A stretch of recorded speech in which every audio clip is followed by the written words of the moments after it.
If you bought a Royal Enfield, it was job done. It was king of the hill.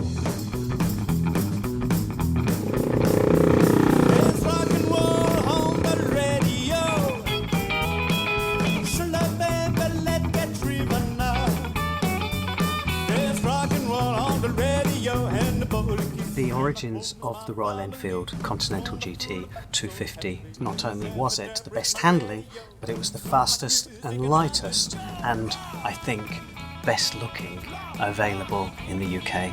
I could see the potential of having a pseudo racer, if you like to call it, something that looked as though it was a quick little model. And I approached the managing director at the time, suggested that we ought to do things like putting a more racy looking petrol tank, clip-on bars, etc. And he said, right, build one up.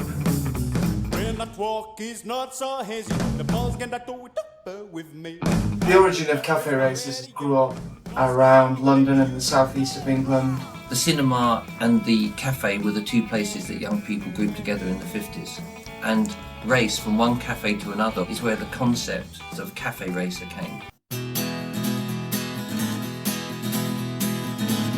Press coined the phrase rockers. To define a rocker, it's just a strip rocker, bikes, leathers, rock and roll. The most iconic detail for a rocker would have been the leather jacket with jeans and a pair of strong boots. The young men would take the hottest bikes of the time, they'd lighten them, they'd make them more like the race bikes of the time. In the early to mid 1950s, you had something called ton-up boys. Ton is 100 miles an hour. If you could achieve 100 miles an hour, then that was it. You've made it. I'm the guy to blame. Reopening an establishment renowned for many things, but not particularly necessarily for its food. If you were a rocker and you came into here, normally at night, this car park would be full of rocker bikes and full of rockers inside. Everything had got to be a punchy rock beat.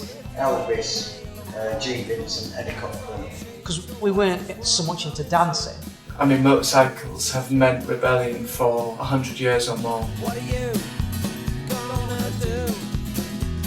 The world moves on, music moves on, styles move on. What doesn't change is human emotion.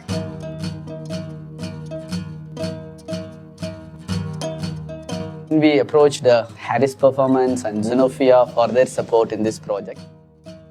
We sat down and designed the actual geometry, which is fork angle, trail, wheelbase, seat height, type of suspension movement, positioning of engine, gearbox sprocket position, crankshaft centre. You needed that clip-on, head-down, racing position to look authentic and correct, but at the same time the bike had to have enough suitable manoeuvrability within Indian traffic to be able to zip in and out of two stationary vehicles. And we build what we call a rough, which is a tubular structure which resembles the finished article. We also would like to have an engine to be lightest, fastest and powerful engine. The powertrain, the engine has to reflect that kind of a character. 499cc is the base, and then you tweak with the bore and cylinder head and other valve modifications. We stick to the gun and we started rolling out, and the first vehicle, it was a brilliant moment for all of us to enjoy in seeing the Continental GT that getting rolled out of the main line of the Oragadam plant. Here is a product which is a global product, and the technological base which we have at the manufacturing, and with that we are sure that we will be reaching that global mid-size market leader position very soon.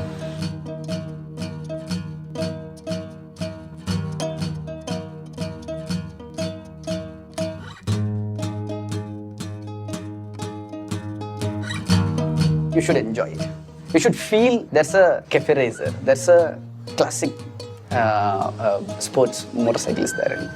So that's the overall intention, and that's we put enormous effort in bringing that out. Routine, stale bread, cheap tea and beans. There's an old saying, if it looks right, it generally is right. And that is very true in motorcycle design. And I looked at it and I thought, yeah, that's looking good. It takes you back to when you were, it takes me back to when I was younger. But I think when you actually get riding it, you'll just have a grin on your face. It's that type of bike.